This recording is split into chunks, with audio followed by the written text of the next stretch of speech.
You are listening to the Final Say Radio Show, a Rappaport media production, with your host Brett Rappaport and co-host John Rappaport. Without further ado, I want to introduce Daniel Halper. Welcome back to the Final Say radio program. Daniel is the online editor of the Weekly Standard, which is an awesome magazine, as well as in its online form. Welcome to the Final Say, Daniel. Hey, thanks for having me. I appreciate it. So, did you get any sleep last night, or did you pull your hair out? Well, I don't have any more hair to pull out, but if I did, I would have. Well, it's sort of frustrating, I've got to admit, but it's also frustrating what's happened since last night. I think last night there were many questions. There was sort of this general outline of President Obama's so-called strategy about how he was going to deal with ISIS, which is to destroy ISIS as his stated goal. You know, he has tied his hands behind his back by assuring Americans that there won't be any ground forces there to help destroy. But don't worry, he's got a plan because he'll help arm some of the local forces who, I don't know how, but because he hasn't explained it, he'll somehow convince to fight on our behalf against these forces. So that was the plan, and as the day has progressed, as the next day, today, has progressed, it's gotten more and more confusing. John Kerry has come out and said that we're not at war. The White House was asked to describe what victory would look like.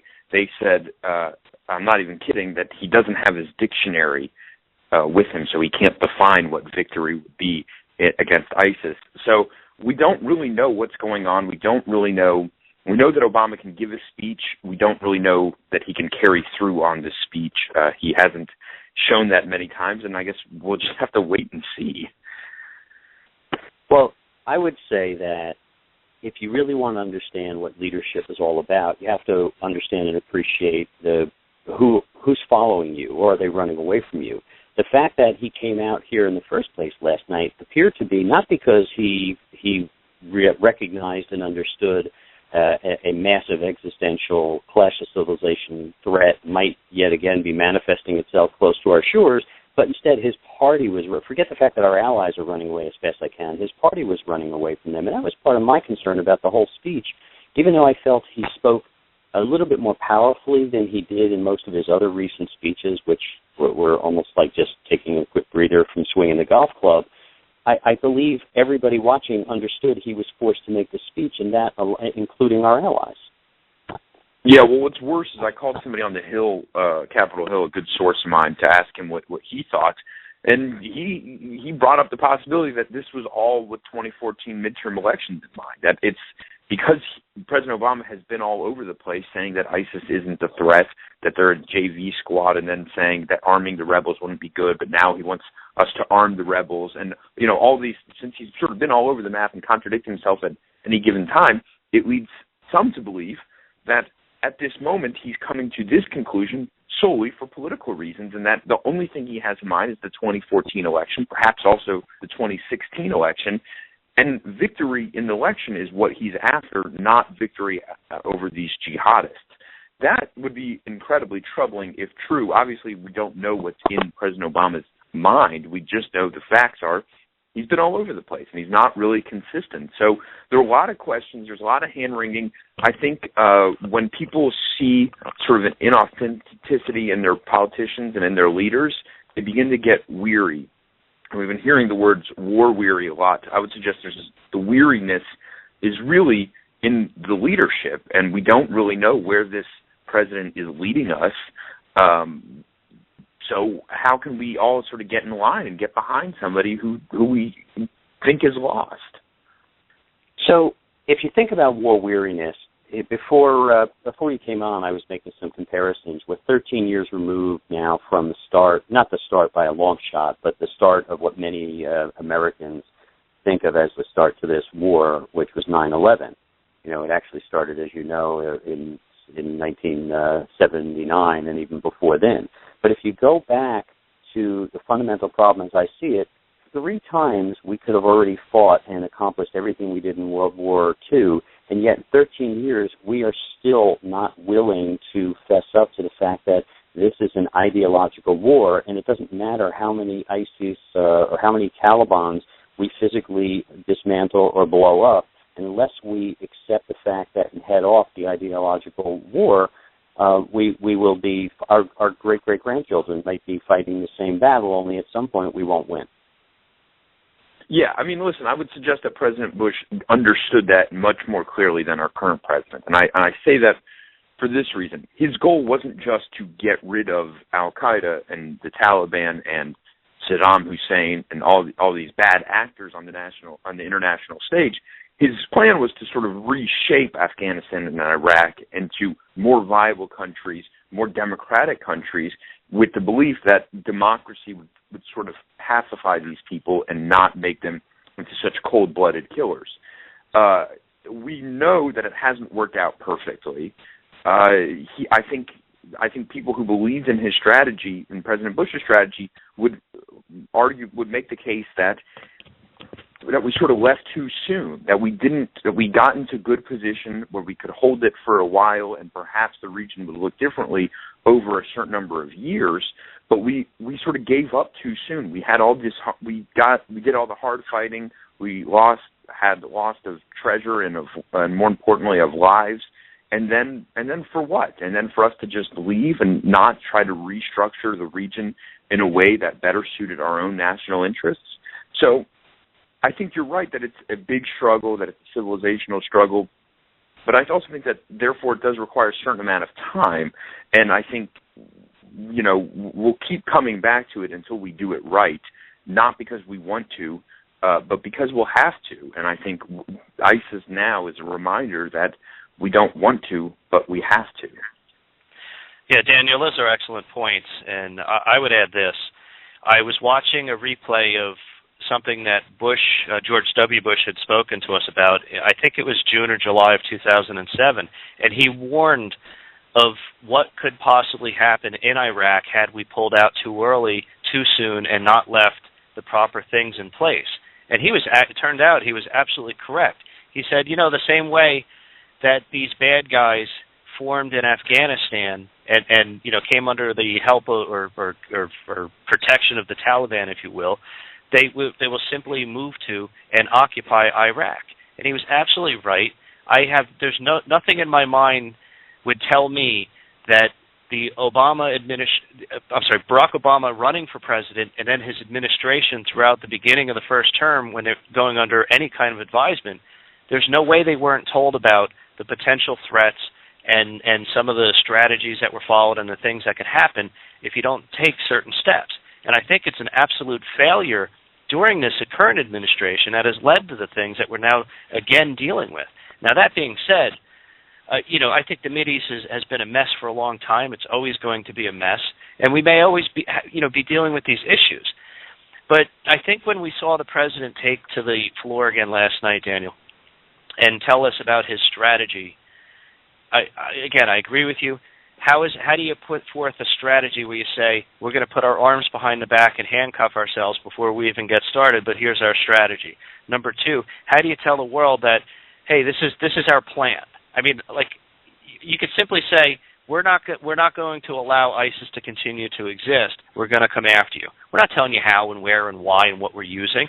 But then the next thing is, when he talks about working with other people to be the boots on the ground, I just reminded John earlier, we had a general recently shot dead in Afghanistan by friendly troops.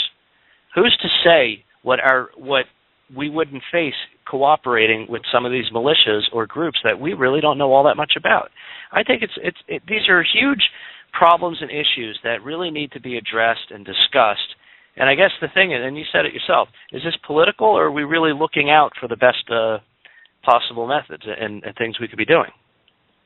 Right. Well, a couple things. One, and the question of whether it's political actually dates back longer to just last night. Obviously, with President Obama, the question is, was it political that he ignored warning signs about Iraq and about al-Qaeda leading up to the 2012 election because it was an inconvenient time and it cut against his narrative, his political narrative to win re-election? Did he choose his re-election or what he thought would help re-elect him over the reality and over the facts on the ground? And is that one of the reasons we're here now as opposed to dealing with this when it was a smaller problem? The other point I'd make is regarding President Obama, I think today would be very different if Barack Obama announced last night that he had ordered a severe air campaign against ISIS and that it was happening as he spoke last night. I think people would be very different. The question is will he follow through? And, of course, further questions are, what does following through mean? We don't know any of those things. So, once again, we're left with Obama's rhetoric, which we all are familiar with, and he can appeal to very different people in the same speech. And I think basically every single American could find one line or two lines in that speech that they liked, and they could find a few lines in the speech that they didn't like. But we don't really know what it means. And I think that big mystery is really clouding this, and as you suggested, our allies, or perhaps our future allies, and if even they are allies, we don't know yet, what are they thinking? Because presumably they're having the same thoughts that we are. What does this guy mean? What is he talking about? This is all very confusing, and what is his strategy? So last night was not definitive at all, unfortunately. We don't really know what's going to happen, and we'll have to say we'll see what will happen more definitively. We know that there will be some strikes, but what does that mean? We don't know.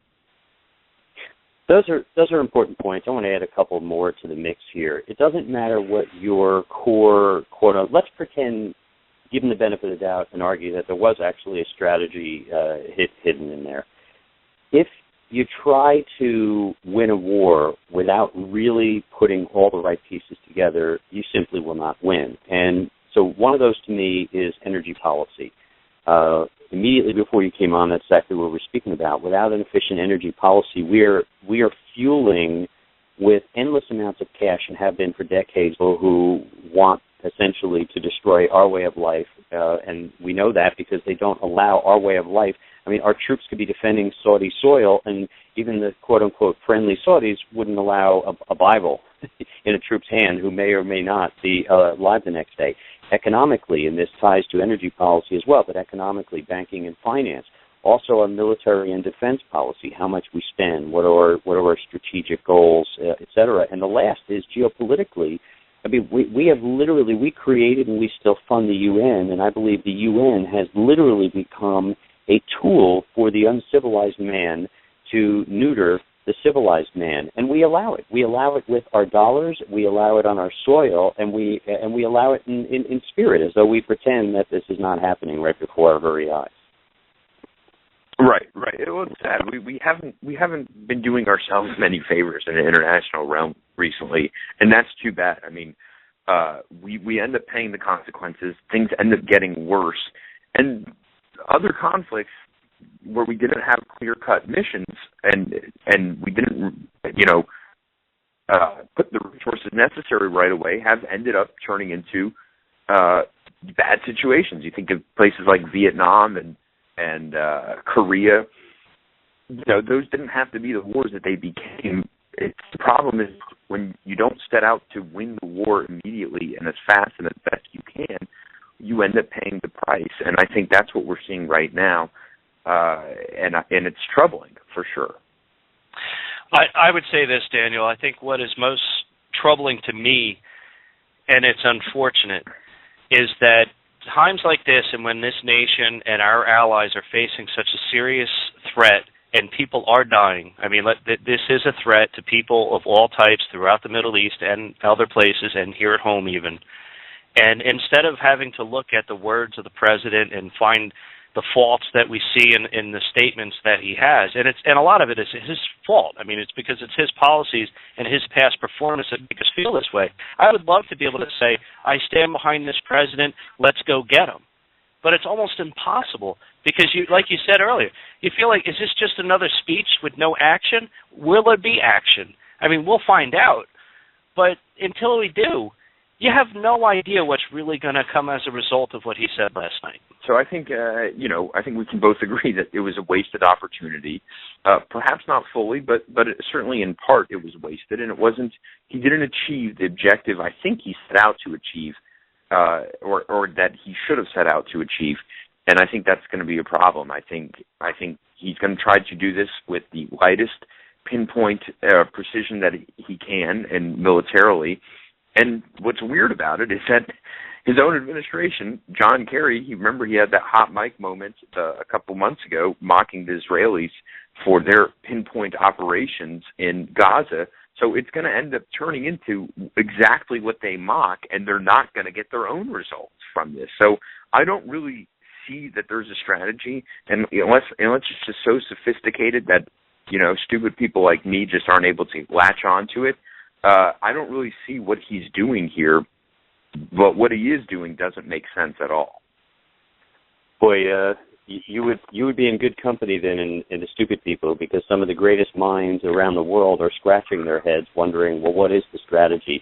I want to point out briefly that I did note when the president came on, he was taking credit as successes for an entire list of items that even people on the left have basically acknowledged are starting to turn into failures of their policy. And he was trying, including among the most grievous, pulling out of Iraq and then pretending that America, the strongest country in the world, had virtually no say-so in the terms with which we left that country. It's silly. And so he basically was giving himself a check-off list. It was kind of like grade yourself. If the teacher says it's grade yourself day. And he basically gave himself B pluses and A's in everything that everybody else sees as failures. So then everything you say after that is kind of hard to take serious, is it not? It is. I mean, you can see politically why he wouldn't go on the record calling, giving himself an F, right? So, let's not pretend like, it would sort of make sense for him to give himself any other grade. But yeah, there's an absence of reality in the way that this administration has looked at the world. They look at the world in America as what they want it to be, and not as it is. And I think that's problematic. I think in a way the two gruesome and savage beheadings of these Americans woke up something in this administration. But I still don't think that there's this clarity to see a solution, despite the fact that they're able to set such clear goals, destroying ISIS. I mean, that is the one thing that has been clear. How he's achieving it is or pretends to achieve it or portends to achieve it seems just completely inarticulated at this moment. Now, in the roughly 3 minutes that we have left with you, I'd be remiss if I didn't bring up your book, Clinton Inc. So I wanted to ask you to touch on your book, because the one thing hidden in this entire conversation has been trying very hard to run away from this president. And doing the research, so speak, if you would, a little bit about your book, and where do you see the Clinton machine falling into this whole equation? Because it's 2014, but, this is just the start of the much bigger round. Well, Hillary Clinton wrote in her own book that she played a major role in American foreign policy. So, obviously, by her own words, she should be held to account. In my book, I report that she didn't play as large of a role as she pretended to play, that essentially she wanted to be active, and President Obama is a micromanager, and he put her in a bubble, and that's why she flies around the world, because there isn't much for her to do except carry out his will. Now, she stayed there for 4 years. She was part of the administration. She didn't leave, because she objected to any policies. So I think it is fair to say that she was a foot soldier for Obama, and she should be tied to the administration. She wasn't a forceful leader. She wasn't able to win a lot of arguments in the administration. She wasn't listened to on foreign affairs very much.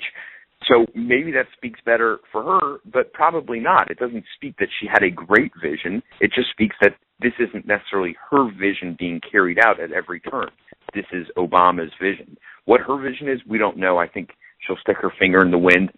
She'll figure out where the wind's blowing, and we saw that a couple weeks ago in a recent interview that she did, where she tried to distance herself. She could see that Obama's foreign policy isn't working out too well. America's place in the world isn't looking so strong, or as strong as it could be, so she tried to distance herself. I think that's what we can expect from Hillary Clinton. She'll try to determine how the wind's blowing.